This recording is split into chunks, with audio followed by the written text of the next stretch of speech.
What up, world? Welcome to the Gin Podcast. This is G11. Thanks for tuning in. I got my best friend Jimmy here. We what up, Jimmy? How you feeling, man? Oh, what's up? I'm feeling good. That's good, Living man. life right now.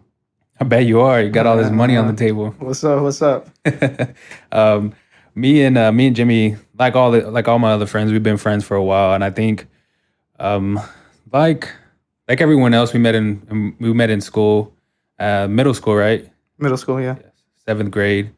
And funny thing about that is we shit, it was gym class. So we had gym class together, and I believe Diego was in there too. But when I don't know, it was weird how we met or I met Jimmy. I'm not. I don't recall anything. But do you remember anything as far as how we met or if we talked or I just remember being in gym class and all I try to do is just play ball. just play Play ball? ball. That's all I remember. But I remember you though. I remember seeing you. I just remember you were big, Yeah. tall, taller than me, obviously. Um, but you used to wear big shirts back then. That's what I remember. You used to Bro, wear big tall tees. with the fucking tall T I tag remember on that. it still. I remember that. But I remember all I was just trying to do is just play ball. Yeah. Pick up my game for the NBA, but it never happened. Nah, that's never gonna happen even to this day, man. Well, it could. But do you remember me then? I think so. Wait, Too. You know what I remember though? I remember us playing tech decks, bro. Tech decks. Yeah, I remember Where? playing in gym class, bro. Because think about this. And well, this is what I remember in gym class. Like we weren't even doing like physical activity. We were just. I remember we were just sitting there. Like we had like individual spots on the actual gym basketball floor where we sat down, and we would play with our tech decks and stuff. I think I remember that. And we would we would just have groups, and I Is don't it remember how we played with tech decks. I don't know if that's still a thing right now, but because class would start with us just sitting there, right? yeah. And we'd just be separated. Yeah, we were I think I remember you always sitting to the right of me, from what I remember. But I don't remember playing tech decks. I remember tech decks in like in eighth grade. maybe it was me and Diego. Yeah, that's probably y'all because y'all are weird as shit. we were Hey, stupid. was I getting in trouble back then though in class? Yeah, so check this out. Check this out. This dude, seventh grade. I think this is how I met him, or like when we started. I was not intimidated of him because he was like fucking 3 feet tall, but he was. So one day in gym, man, I'm just gonna. I don't honestly, I don't remember, but one day in gym, he came in or something, and it was just known that he had came back from alternative school or like boot camp. It was boot camp, right? It You was it remember? was, it was boot camp. Okay, boot camp. And It was awesome. I okay, learned a lot. so go. How did you get into this? Yeah, tell me situation because I don't I remember. don't know. Like back then, I just remember being in class, just talking a lot, and I would just get written up for that. That's all I remember. Yeah, And I just remember the teachers getting mad at me just for talking. That's about it. I wouldn't do anything bad, but they would always write me up. So I would always have a bunch of write ups. So I think it was Miss V. I think that's what her name was. the principal. No, she was one of the. She was one of like I think she was a. administrators. I think yeah. Okay. So she was one of them because we had like two or three, but I would always have to go to her for some reason. So she had all my referrals, and then I would always be in ISS. So she said I wasn't a bad kid, so she wanted to send me to alternative school. So she told me like we have this other thing that we can do is send you to boot camp, which is not as bad, but it's just as hard. So I went. I think I went for like for 3 months. No, it wasn't that long. I don't I remember. don't remember, but it seemed like a long time. So I went to boot camp, and we would have to wear uniforms. It was kind of like a military thing, and they would just discipline us. We would have to eat like without talking within like 5 minutes, and we would have to do physical like things, and also we would have to go like in marches and jogging and stuff like that. It Yeah, was yeah. pretty fun, like honestly. I did kind of calm down after that because of the teachers that were there. They were like actually from the Marines, so they would actually discipline us. Um, I just remember like when I got there, I was actually getting in trouble a lot compared to the kids that were in there. Um, I remember they would always get mad about the way I sat because I wouldn't sit straight. So How the fuck did you sit? Like I a would just sit like slouched, Oh, okay, okay. Yeah, like yeah. low. Yeah. So they would get mad at me all the time, and one day they just kept on getting mad at me, and they put me in one room by myself and made me just sit there. And if I slouched, they would take me outside and make me do like jogs or whatever. Yeah. But I remember this one time they took me out there and made me just do push-ups like until I was like so tired I couldn't do it no more.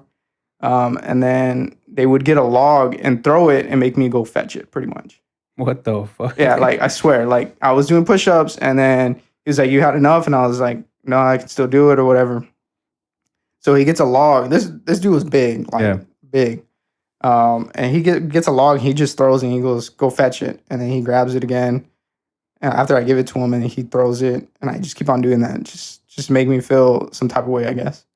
Um, that's what I remember from it. And but honestly, I did after that. I actually calmed down. Like in high school, I didn't get written up no more. After middle school, it was like that was pretty much it. So, would you say you learned something from it, or you're Um, still? I guess I at that time I did. I guess I just needed it at the time to grow, Mhm. to be disciplined in a certain way. Because at that time I didn't have a father figure to tell me not to do things. Yeah, that. It was just my mom. So I guess at that point they were the ones kind of like there every day, just telling me not to do something. So Yeah, I talked about it in one of my previous podcasts. Like, it's having that nurture from home helps out a lot. It's a lot of people don't understand that can, if you have that nurture at home, like let's just say you had your father, you would have someone to look up to. You would have someone that disciplines you at home. You would have someone that actually tells you, "Hey, stop that shit. That's not that." You know what I mean? Like that's not right. So for me, same deal. I don't think I was. Yeah, I don't think I was as bad as you. I don't think I've ever did anything crazy like that. But it was just crazy to see that someone so small. In my yeah, someone so small is just at the time I was just I don't know. I was fucking I was flabbergasted. Nah, I was it was funny to me, but that was seventh grade, eighth grade. I'm pretty sure we talked a little bit more. I think I think seventh grade is one of the grades that all of us actually came together, and then eighth grade, obviously, it was just we kicked it off as far as the group of friends that we have. But we went into high school. That's when we just started. yeah, because seventh grade, I don't really remember us talking. I just remember like us starting to know each other. Yeah, yeah. Because I think at that time, seventh grade, I would talk to Anthony Rojas a lot. That's who I would hang out with a Okay. lot. Yeah, yeah. Because sixth grade, that's who I'd hang out with, and then seventh grade, I don't remember really hanging out with him, but I remember we were still friends. Yeah. But that's when we started like interacting with the eighth graders and stuff like that, and then we started talking to more people. Um, but eighth grade, I think that's when we started hanging out because I think that was the first time that we hung out like out of school. Yeah, yeah. The first time I remember us hanging out of school was when we went trick or treating Halloween. Damn. I don't remember if you remember that when we went to Eric's house. I want to say yes, but then I want to say no. Like I'm I 50-50. remember something funny that happened that day. What happened? I don't remember. You did something that day. That's yeah, that's crazy. That wasn't the day. I think it was. It No, was during that, or maybe it wasn't that day. It was like during that time that we first started going to Eric's house, Okay. and that was eighth grade, right? I don't remember. It had Maybe it been. was. I think it was because that's whenever we would walk from school Yeah. to Eric's house, and we would just hang out every once in a while. But I think I remember it was either Halloween or it was like during that same time. I don't think it was Halloween. I think it was during the actual. Man, I'm trying to figure out if it was. Yeah, I don't remember, bro. I honestly don't remember. But that was like the first time that we would hang out, and then I know me, Caesar, and Eric. That's when we would actually go to the movies. Yeah. Um, Well, y'all lived in like the big country area, right? So it was kind of easier for y'all sort of, to yeah, hang yeah, hang out. yeah. At that time, yeah. But I remember like me, Caesar, and Eric going to the movies a lot at that time. I remember that too. Yeah. Well, I remember the only reason why I remember is because I was poor as shit. Didn't have any money. I think I went a couple times, but I don't know if it was with y'all, if it was with other people. But I remember because I remember most of the time we would go to what was it, Regal, right there Yeah, off of yeah, Rigo. Ingram and 410. It's crazy because at that time I started driving to the Regal. I think I drove there like once or twice. Eighth grade. In eighth grade. Eighth grade. I remember the first time I drove, bro. I was driving to like the middle of nowhere to one of the to the ranch that actually that my grandpa has, and it was some little small Mazda. But I was yeah, that was the youngest I ever drove, and it was a small car, and I was like, I'm pretty sure I was like 5'5" by that time, and it was just so easy for me just to handle that car. But yeah, driving's I started early. Well, yeah, obviously you started early too because you started driving then, but Yeah, it was pretty crazy. it is crazy. I know one of the as we got into high school, we I mean, we started hanging out, we started doing things, but one of the funniest shit we ever did was throw a party at your house. Oh, that was awesome. So we threw a party at Jimmy's house one time, and this was shit. I think this was more towards our senior year in high school. It was probably like spring break or somewhere around that time. I think it was yeah. It had to be in March. I'm trying to remember the actual day or something, but it had to be in March. And yeah, March of 2013. Let's just go with that. And we yeah, there was some hype around it. We did our thing. We bought all pitched in for beer and liquor, and it was the theme was black light. So it was a Black black light party. yeah, it was a black light party. We threw a couple of those actually, but that was the first one that I don't know, what would you say, put us on the map? Yeah, yeah, for sure. It was just crazy to see because all the like people that we knew in high school like were there, and I think you know what? I think it was the summer before senior year. I think that's when it was. you think so? I think so. That's what I remember. I don't remember. I was thinking it was maybe before we graduated. I don't know. It was for sure. It was Yeah. because I think we had one more after we graduated. Mhm. Well, I was man. I don't honestly. I don't remember, but it was a cool vibe. We had a couple beer pong tables going. We had your kitchen filled with shitload of alcohol and liquor, Okay, kegs. What else did we weed. have? we I don't remember the weed. Now somebody else brought it. We didn't. I don't remember. Maybe I'm trying to figure out what else do we have. That's about it, right? I don't think we had We had anything else. paint, Oh, okay. So and then remember we painted the walls with okay, trash bags. yeah. And we'll So put trash bags and paint. yeah. So we put trash bag. We cut up the trash bags. We put them on the walls, and then we just, I guess, threw paint on them. And then what else did we do? Whenever someone came in, we had like Oh, we spray had spray bottles. bottle. Yeah, Yeah, we yeah. I had spray forgot about that. bottles with the paint in them. So if you had like a white T-shirt or a black T-shirt, sprayed it on you, and then we had black lights all over the house too. I remember, you know what? I remember buying those from for the that black light party. I'm pretty sure I bought them. But so we did that. And how many times do you think that got rated before that we actually stopped everything? I got rated like twice. That shit got ghetto real quick. Yeah, real quick. It was there was a lot of people in that fucking house. I think there was even a couple fights, bro. Honestly, like maybe a fight or I don't. I I don't don't. remember, but it got ghetto quick. It's crazy because there's a shitload of people in that house. I mean, I think what square footage? Maybe like Downstairs was probably, uh, I would say maybe like 600 to 800 square feet. yeah, But it was just a living room, dining room, and a kitchen. yeah, But yeah. everybody was in mostly the dining room because that's where we had the laser lights and the DJ. Oh, okay. I remember. Yeah, And then we had the beer pong tables in the living room. But like by the time the cops started coming, like you could barely even walk in there. It was crazy. Like I just remember us setting up, and then we were just sitting there. Do you remember? We were sitting in the dining room yeah. with all the lights. It was all dark with the paint on the walls, and we're just like, bro, it doesn't even seem like nobody's coming. Like it was already like probably 11:30 or 11 o'clock, and we're just like, bro, what if nobody comes? And then people just started showing up, and then it got packed. it was crazy. And then um, cops started showing up and got ghetto. And then Got- I don't know if it was that party because we had like three parties just the same.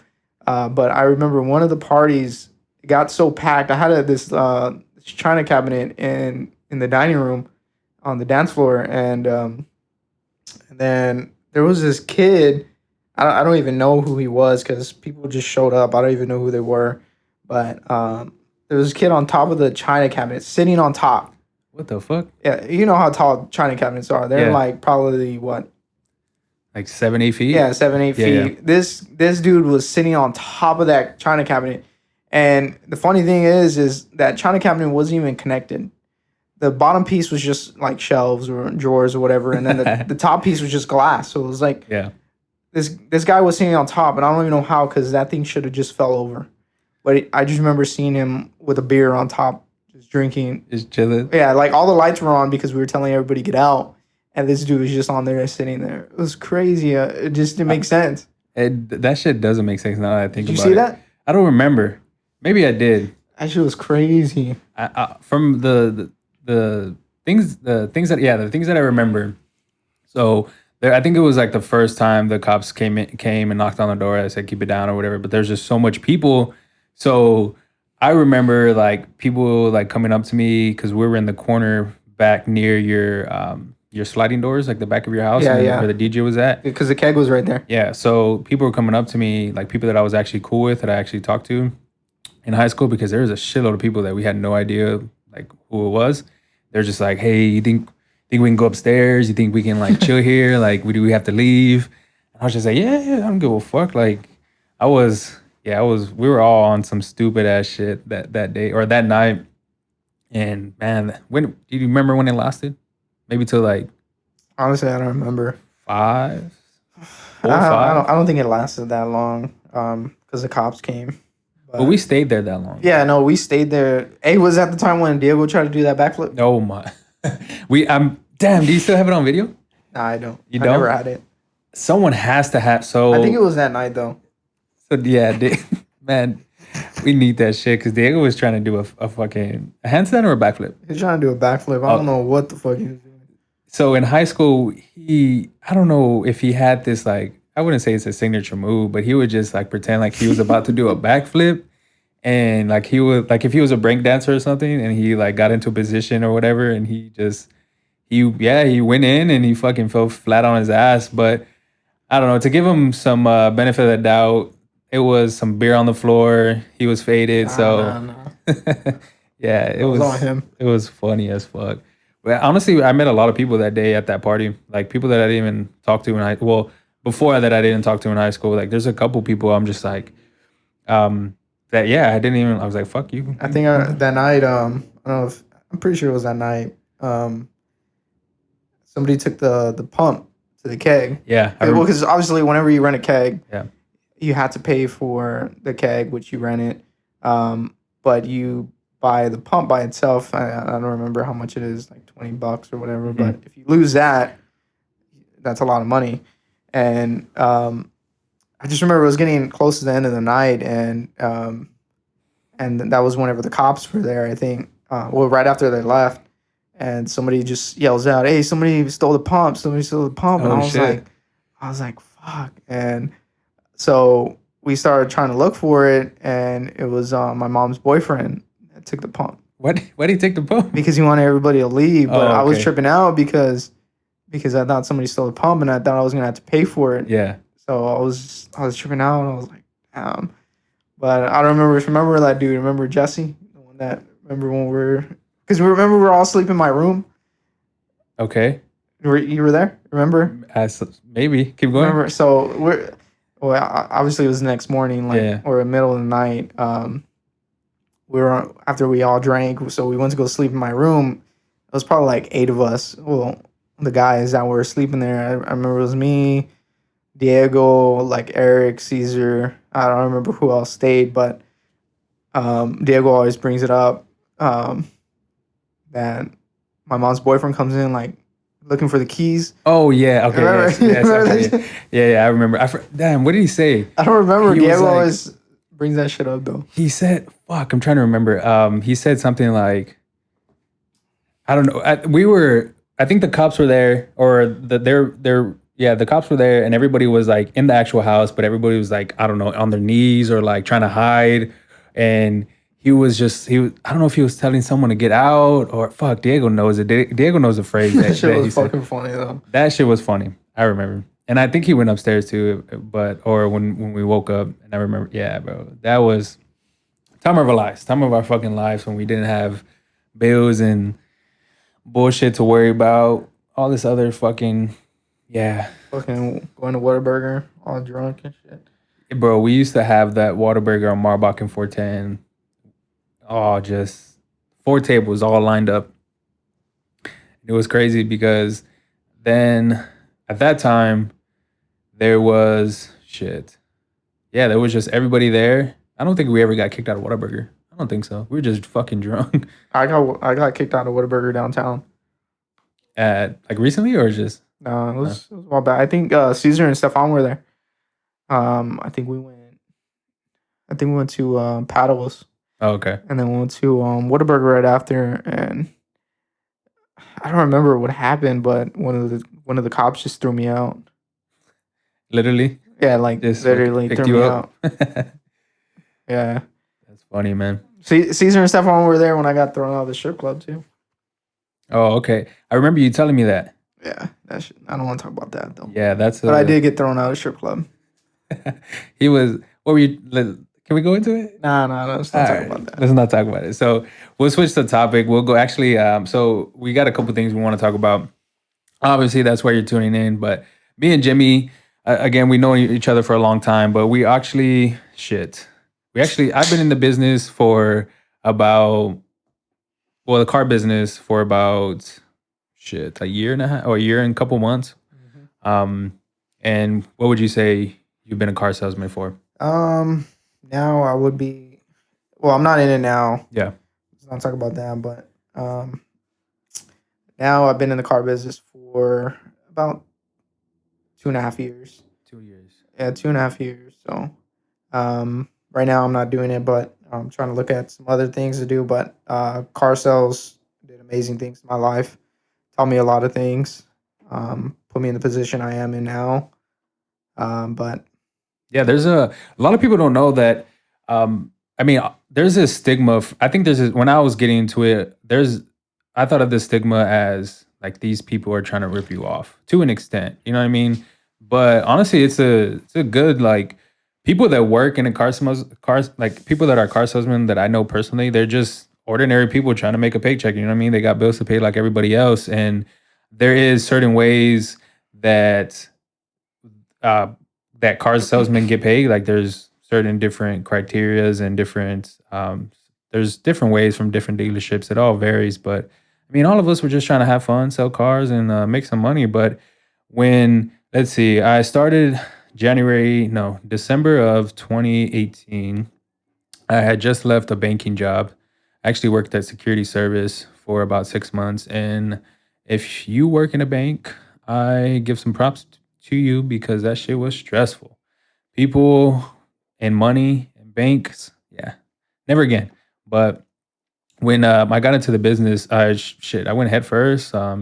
Jimmy was actually training me on how to sell cars, and it was what do you say about a month, and then I started, and yeah, I made some pretty good money. I honestly it was the most money I've made for that year, my whole life. So I think my income, shit, I'm pretty sure it doubled from what I had the year before. So imagine, yeah, just your income doubling the year before, and I mean the year after, and you're, yeah, you're having fun. Let's see, 2019. Yeah, I went on a couple vacations in 2019, or maybe just one. Yeah, but one of when you sell cars, there is a lot of time that goes into it that a lot of people don't understand. So for us, when we worked at we sold Hondas at first. So we sold Hondas, and luckily they're Hondas, and they have this customer base that keeps the customers coming back and repeat referrals and all that good stuff. But for me, when it was the hardest thing learning to be a car salesman is just the product knowledge of the actual vehicle. So the differences between each model, how many models it actually has. Let's see what the prices are. I mean, you don't really need to know the prices because those are always accessible and they always vary depending on specials and sales and all that other stuff. But definitely the product knowledge and the features, that should be it. What do you think was that the hardest thing for you as far as getting into the car business, or didn't you know a little bit about vehicles before you actually went into it? Yeah, I did. I always worked on my own cars, but I didn't know. Honestly, it's not really about cars. You don't need to know nothing about cars to sell cars. Um, because before that, I would always work on my car, and I knew how to do oil changes and stuff like that. So some really well, the things that you need to know is just really about communication and about financing. That's Yeah. what I learned the most about being in the business. I did start 2017 and summer of 2017, right before my son was born, and that's before that I wasn't working. And like Gilbert said, it was the most money I ever made. Before that, I was unemployed and I was just doing studies. So literally, I would say probably was like 5 times the income that I was making per month, and it was just amazing, like the money that you can make in the business. And I recommend anybody that hasn't done car sales to do it because it's just so much you can learn from it. Um, just the experience and things that you learn from the people that you meet. Also, the motivation that they give you, the managers to the car sales people that you do meet. There's just so much to learn. You learn about financing, you learn about credit, you learn about cars, and some point of view, you do learn on cars, but you really don't need to learn about that. Like I said, um, but it's a great business to try out, and I do recommend anybody to do it. Yeah, there's a lot of soft skills you learn. Biggest thing is communication. You learn how to communicate to a customer different ways because you got people that are elderly, you got people that are the same age as you got people that could be your mother, you got people that can be your uncle that are a little bit younger. So like there's different ways to communicate with different people and different ethnicities too. I should throw that in there. Um, but yeah, there's definitely soft skills. What else? Negotiating. So there's obviously, if you don't know, you can negotiate prices at the dealership. For sure. Yeah, that price that you see For online or sure. you Don't go see. by yourself. Yeah, that there's a lot of yeah. So negotiating. What else? You learn how to let's see. I think for me, time management because there it was a point in time where I was working 40 hours at my previous job and I jumped right into the car sales business and I was putting in 55, sometimes 60 hours. And that extra time allocated to the car business, I had to figure out time for my friends, time for my spouse, time for the gym, time for meal prepping, like just all these other things that you have to figure out and um, you have to find yeah what works for you. But yeah, definitely a lot of shit you learn. I know for me the biggest thing that I learned, other than like, well, I mean, credit's probably the biggest thing. You learn how to deal with people that don't have credit, people that have bad credit, people that have good credit, and then you figure out yeah what works for them. But to get back to what you said, yeah, honestly, yeah, you don't need to know the product knowledge to actually sell cars because there's been times where I've known people that are like a salesman, but they go from different brands and they still sell cars. You know what I mean? Like you just have to have that motivation. You have to have that push to actually sell the actual car. Because honestly, it's all gonna come. The more you're around the vehicle, the more you're gonna figure out what does what. The more you're gonna figure out the prices. The more it just comes along. So if I had to, like if you had to, honestly, I would do it. It teaches you a lot. Yeah, I recommend anybody to do it. It's just so much information that you get from doing it. There's a lot to learn from it, and that's why whenever my friends tell me if they should do it, I tell everybody just do it. Like it's not even that hard. It's just and it's not even that hard to get into it. I think whenever Gilbert went to go apply, He didn't even have an interview. Oh yeah, I I did. just because my manager, well, Gilbert was like, "Hey, can I get a job?" And I was like, "Yeah, I'll get you one." So I told my manager, and Gilbert comes in and he just turns in his application, and he's just like, "All right, you want to make money?" And Gilbert was like, "Yeah, for sure, I want to make money." And my manager's just like, "Yeah, all right, well, pretty much it." And Gilbert started like probably what, a week later or Yeah, it was a something. week later. I just had to do a drug test or something, and then a week later, I was just doing some Honda training online. But man, that yeah, that manager was a cool guy. He was a little weird, but there's He was my a brother. no, he's not your brother. He has the same last name. We all have the same last name. Yeah, no. But there's a lot of things. There's pros and cons. So there's some cons. There's some stuff that messes like with you, like that you just sometimes you don't want to have that. You don't want to go to work. Like for instance, there's some managers that we had that we wouldn't look forward to just because the way they acted or the way they yeah just the way that they treated one another. It wasn't I don't know. It wasn't a cool vibe. But for the most part, everybody was cool. But there's just certain people or certain salesmen, I should say, that weren't how do I say it? Like they just weren't. I don't know. Weren't looking out for everybody. I mean, yeah, it's a dog eat world. Like you gotta survival of the fittest. I should say, but to a point, you gotta help out one another. You know what I mean? Like you can't just be a fucking dick the whole time you're there at a certain leadership. And like there was a couple people that were like that, but other than that, met some cool people. Met people that I still talk to now. Smart people too as well. Just different things that you can actually do. Like like if you're a car salesman, I always encourage somebody to actually have like a little side hustle. I mean, just in general, but I've met people that do have little side hustles like that, and it's always good to branch out and network with other people. But what do you feel about the managers? You feel like there's a kind of I think we had some fucked up managers. Yeah, we did. There was sometimes that they didn't really care about what you're doing or not trying to help. But we worked at two different places and got to see two different management styles, I guess. One was just more about themselves, and the first one that we worked at was a little bit better before it changed. Um, it's crazy about the car business. It always changes. It's not always the same. Management's never the same. It changes more than any business that you can go into. Because like by the time that I was there, working at Fernandez Honda, I was there for a little over 2 years, probably 2 years and like 6 months. I saw probably 100 salespeople go through there. It was crazy, and probably about 10 managers, and I saw three GMs go through there.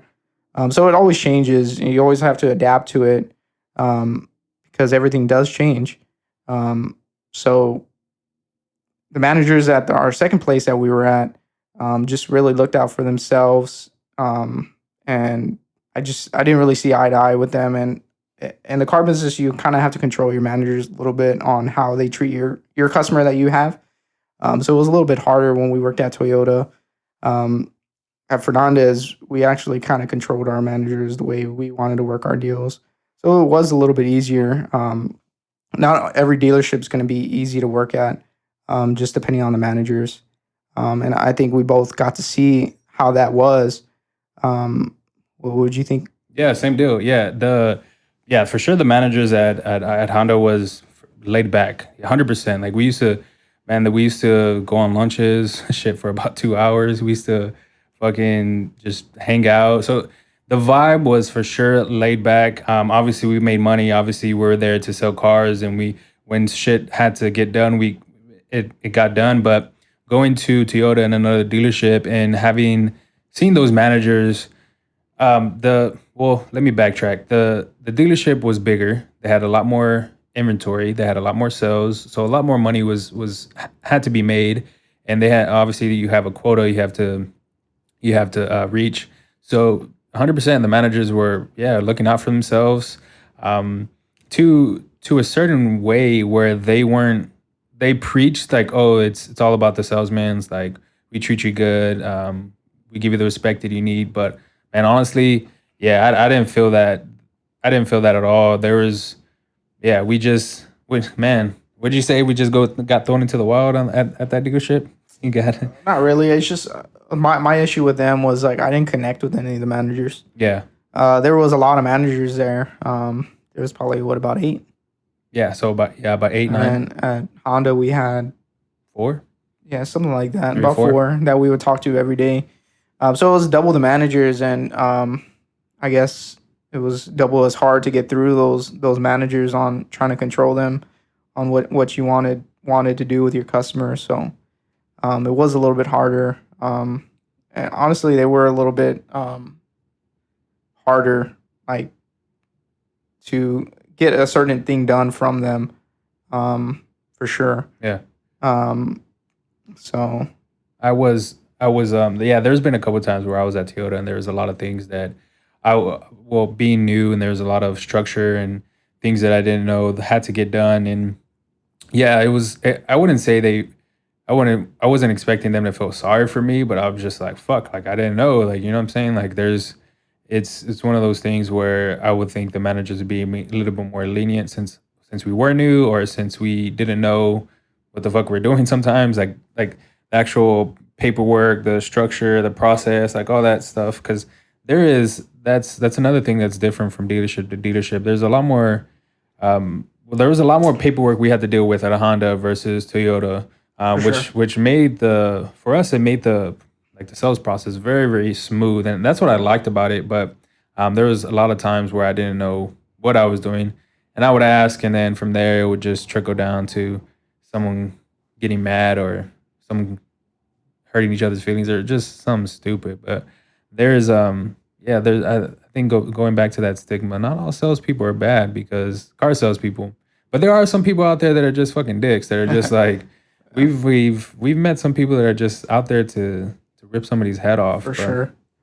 how we me and Jimmy always suggest that you take somebody with you, get the best deal, and negotiate for sure. And then also too, a lot of people, well, the dealerships don't like this, but if you have like outside financing, like if you get your financing done like at, I don't know, any other, like your own bank too, I always recommend that too, just because there's certain, how do you say it? Like the actual dealership gets paid when they finance through their own companies. Yeah, they So do.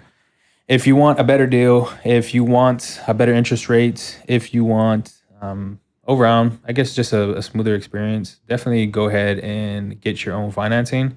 But there's times too where it just makes a little bit more sense to do the financing at the dealership, just because it's a smoother process. You don't have to deal with as much paperwork, but they might have like better interest rates. Like I know when we sold Hondas, or even Toyotas, there's like 0% on some of the vehicles. There's like a 1.9, 2.9 on some of the vehicles, and then at like some of the credit unions, it wasn't even as low as that. So what do you think is the best situation, or the best way to go about buying a vehicle now? The way I did it, the best way I think is just finding that bank that you want to finance through because of obviously the rate.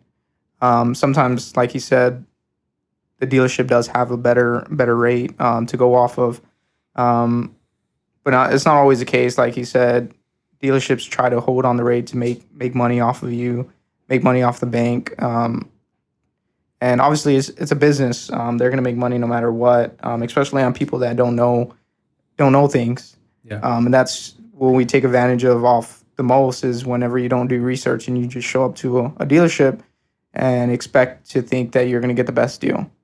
Um, Doing your research before going is going to be the best thing to do. Also, going maybe to the other dealerships and looking at pricing is going to be better for you, and that's what I recommend. Yeah. But it sounds like all bad things being at a dealership, but it's not. There's a lot of great people that you meet. We met a lot of great people at Honda and even at Toyota for the small period of time that we were there.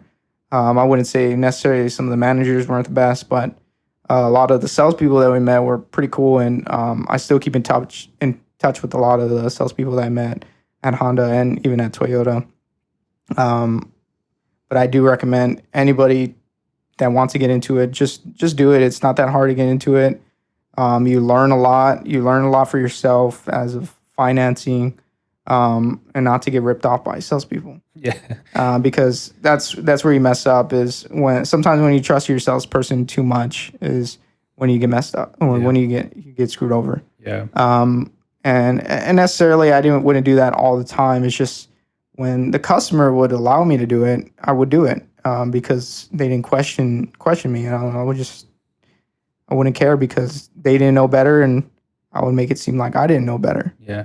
No, and it's not one of those. So, yeah, it's not one of those things where we're out to get everybody. And it's like, you got to think about it in our position, in our shoes. If you're a car salesman, you have to make money. You know what I mean? Like, you have to actually, that's what you're there for. That's why, you know what I mean? Like, you're going to have that motivation to actually sell a vehicle.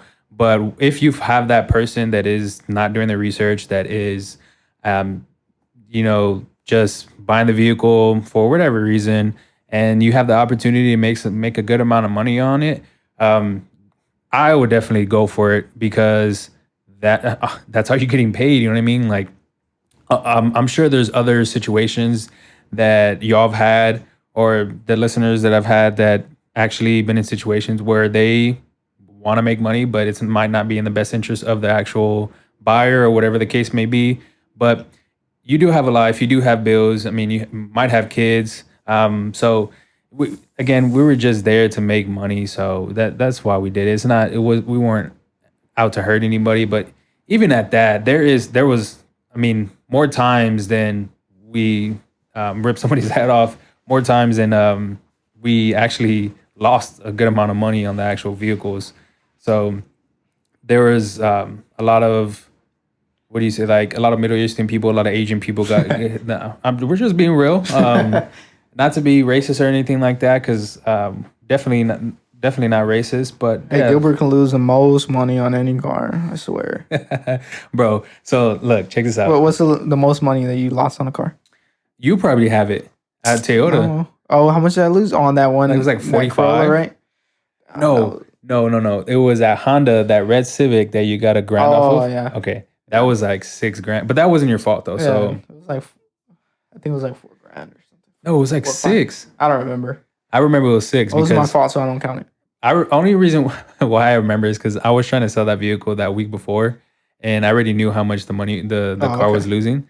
And if just to go into it, there was a vehicle that Honda had, and something that happened, and the vehicle got returned to the actual dealership. We had to sell it right away just to get our money back, and whoever sold it got $1,000 bonus on top of whatever the commission was for that vehicle. So There was no commission. there was no commission. Yeah, because it was losing too much money. Oh, okay. Well, so there's just $1,000. I don't remember, but I had a deal on it that week before you sold it, and I don't remember the situation. Wait, you but sold it, right? Like they were supposed to pick it up? yeah, or- they were supposed to pick it up. All we needed was a DAX. We signed the papers. It was a daughter, and the father was co-signing for the daughter, and she loved the vehicle, test drove it, everything went smooth, and it turned out that the dad didn't end up. Well, when we were there at the dealership, I had got on the phone with the dad, and he was telling me, "Yeah, let's do it. Let's yeah, you can have my social, or we can run the credit."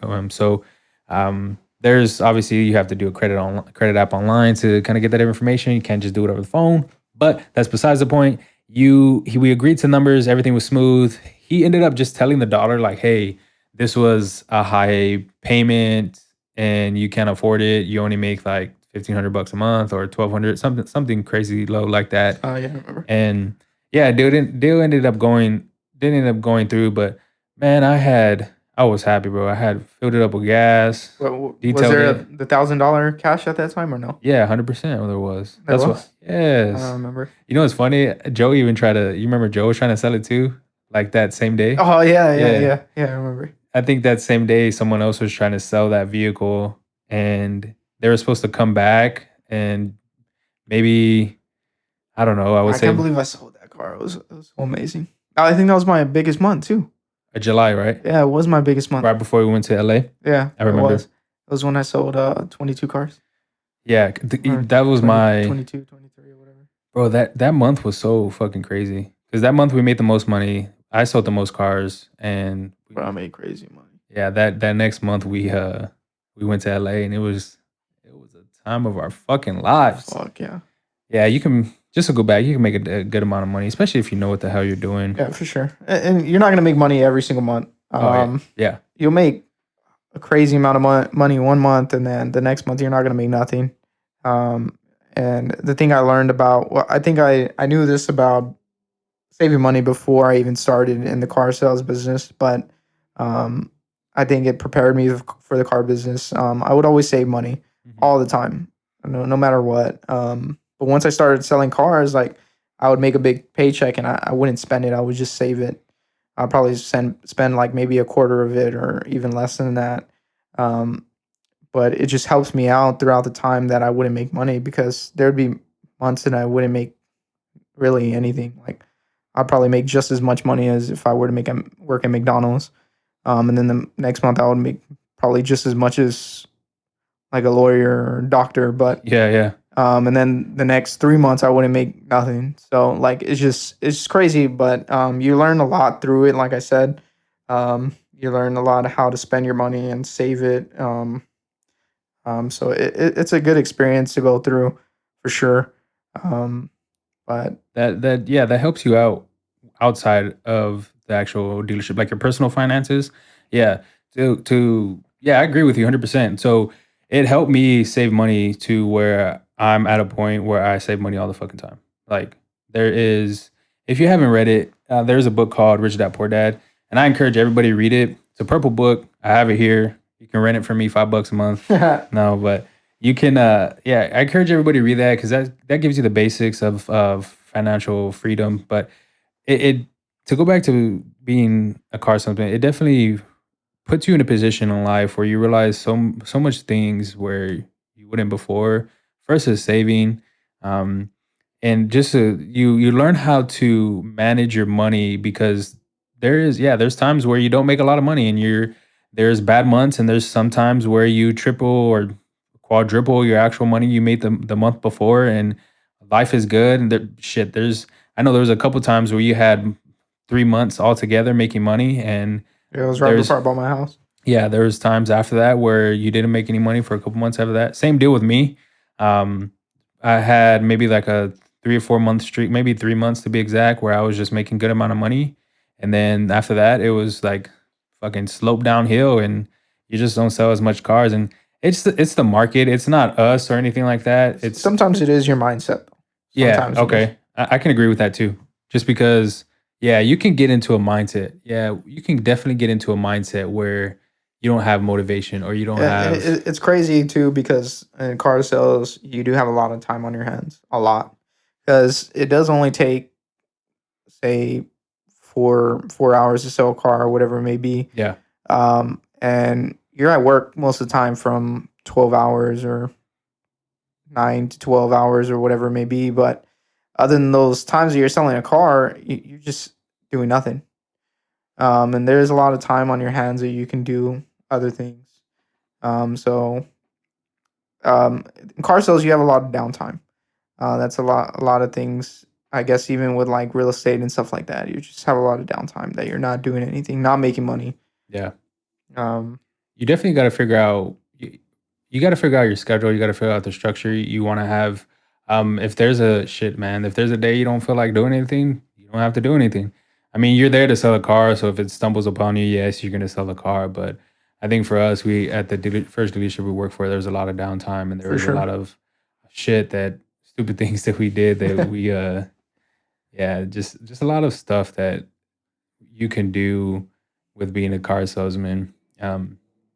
And you just bought a house. Well, not just, but your house that you bought recently was it wasn't a nightmare, but there was some stuff that you were stressed about. What happened? Tell me because I forgot. so I went through a lot of stuff through buying it. So the hardest point was being in car sales, honestly. It kind of sucks. That's the other thing about being in commission base is whenever you do buy a house, a lot of people do tell you that you have to be in the sales for two years at least to buy a house, which I don't know if it's true, but I waited till 2 years um, to buy a house, and so to just make sure my income was good. Um, so whenever I was buying a house, they were trying to calculate my income, which is commission and also base income, which they gave us as well, which was a certain amount plus our commission. So whenever I was trying to buy a house, they were trying to calculate my income. Whenever they calculated, was actually lower than I actually would make because they were calculating our base income that we would always get paid. So our base income was roughly about 2,000. So imagine you making a certain amount of money, then minusing $2,000 from your check.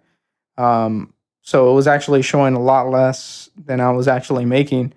So it was really hard for me to actually come up and show that I would make enough money, which I was making it, but it just didn't seem like I was Like on paper, right? on paper. Yeah. Okay. And all these banks want to make sure that you were there for 2 years and you have a certain amount of income, which is a certain percentage that you're buying on the house. So, anyways, whenever I was going through a process as well, the mortgage company was just terrible. They were just going back and forth, and they weren't getting it done. And so I initially applied for the house that the one I bought. I saw it, I believe, in I think it was July, and I was supposed to close on it in August, in the beginning of August. And this was right before we went to LA, So July of 2019. 2019. Yeah. Okay. So I remember. I was supposed to close on it like on August 6th. It was like a month after I applied for it. Because I did my full 2 years at that job in June. So I applied for it in June, and I found a house in the beginning of July. And I was supposed to close on it like August 6th or something like that. So I was waiting for that. We were supposed to go on our trip was like on the 19th of August. So I was trying to get it all done within that time, which I was supposed to, but they actually just didn't do any of the paperwork. Like every time I would message them, like saying, "Hey, are we closing today?" They would say yes, and they didn't have nothing done. It was crazy. Like it was just a horrible experience I've ever had. And before we went on to the trip, they were like, "You're supposed to close like 2 days before," and I was like, "All right, perfect," because I'm leaving for like 5 days. I want to make sure it's done, and when I come back, like my house is my house is closed on. So before we went, they were just like kept on making excuses. Um, and then come to it is I don't remember what he's called, but he's just like the finance manager that deals with all my paperwork for the mortgage company. Yeah. He actually wasn't doing anything at all, like for that whole month, or it was like a month and a half. He didn't do anything whatsoever. Like I was supposed to get I think it was I forgot what it's called, but they were supposed to, a USDA loan. I was Okay. supposed to do that with Okay. zero down, no money out of pocket. I was just supposed to do the closing costs, so I didn't have to do money down. So I was supposed to save at least like $6,000 out of my pocket. Um, come to I think it was like August like 9th or something like that. This guy finally says like, "Hey, you don't make enough money because of your base pay, which is 2,000 and minuses from your income. You can't get this loan." And I said, "So you're telling me this almost a month and a half later after I applied for this house?" Yeah. Yeah. So I was kind of mad, and so now we have to go through another loan, conventional loan, and I was just so mad. Like I wanted to go through another company, but I was so far into it with the seller that I had this mortgage company that I couldn't change it because I signed a contract. So we had to change to a conventional loan. Um, Probably this is like a week after our closing date. Um, just because I'm working in car sales, that this is what messed it all up. But so I changed to conventional. I finally closed like 2 months after initially. It was probably a month and a half after initially thinking I was gonna close. And that It guy was- got fired, right? Yeah, he got fired Okay. because of how he handled my case. Like he didn't do anything for it. My realtor was awesome. Like he did everything that he could possibly do. He did everything.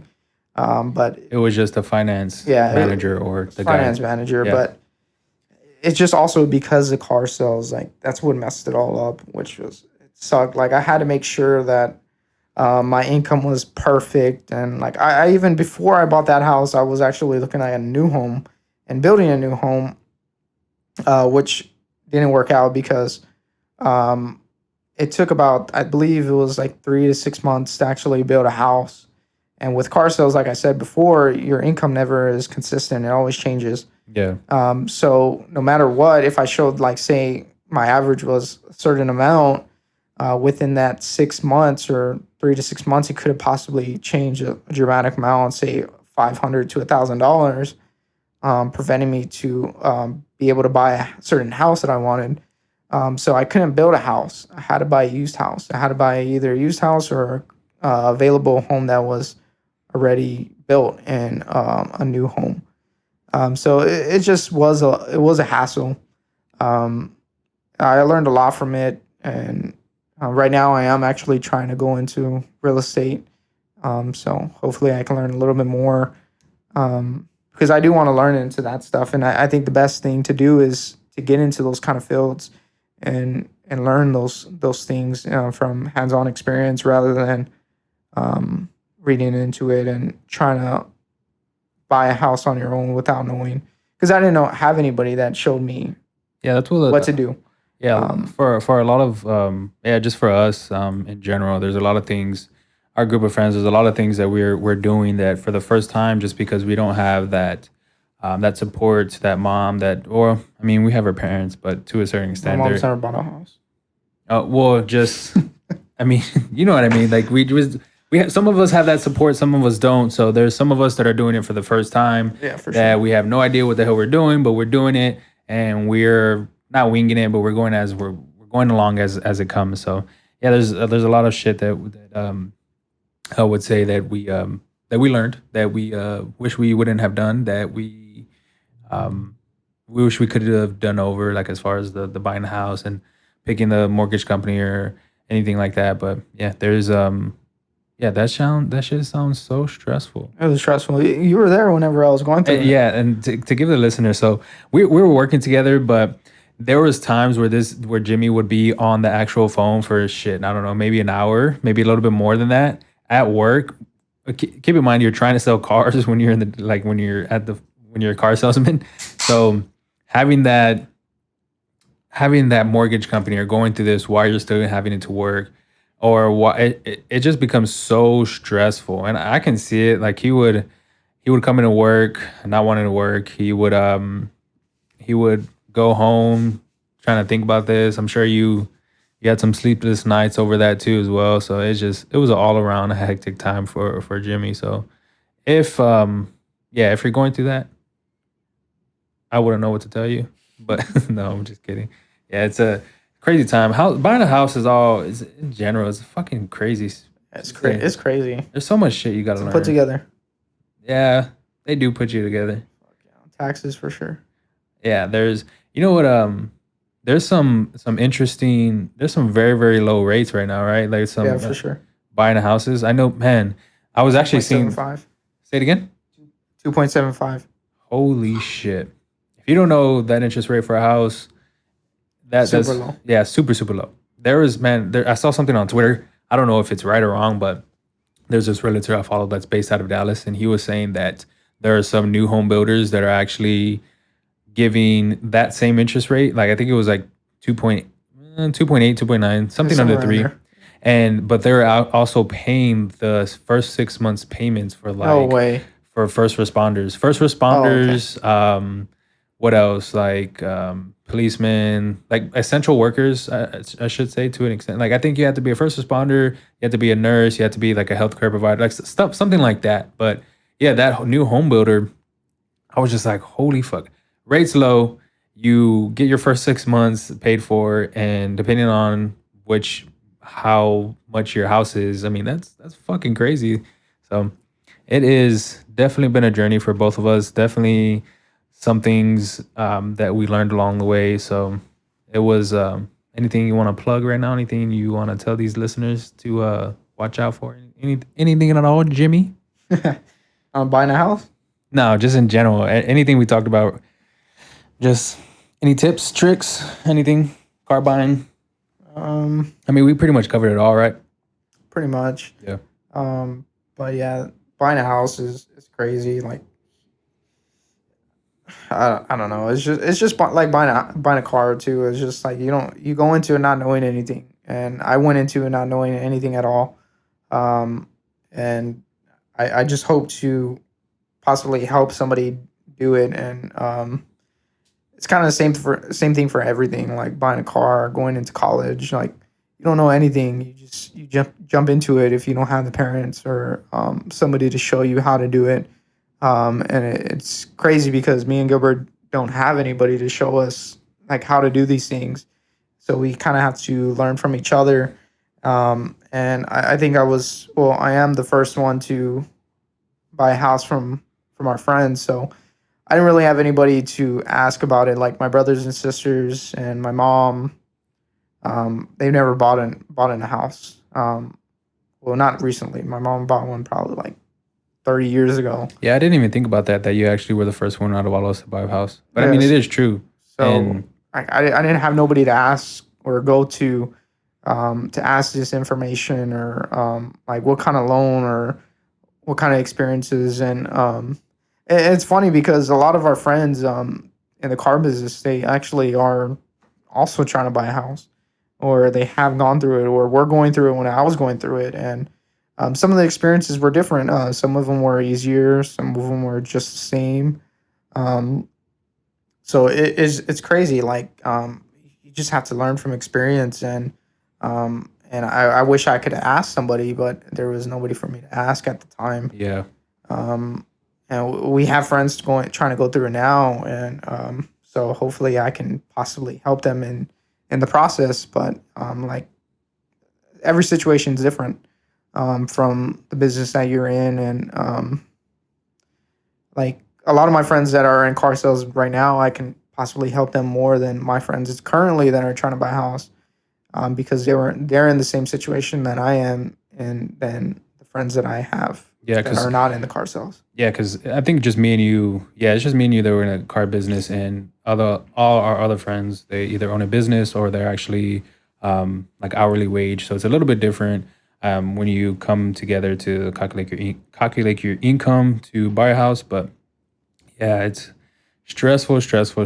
Car buying, house buying, whatever the situation. But to plug you up, negotiate, take your financing to the damn dealership.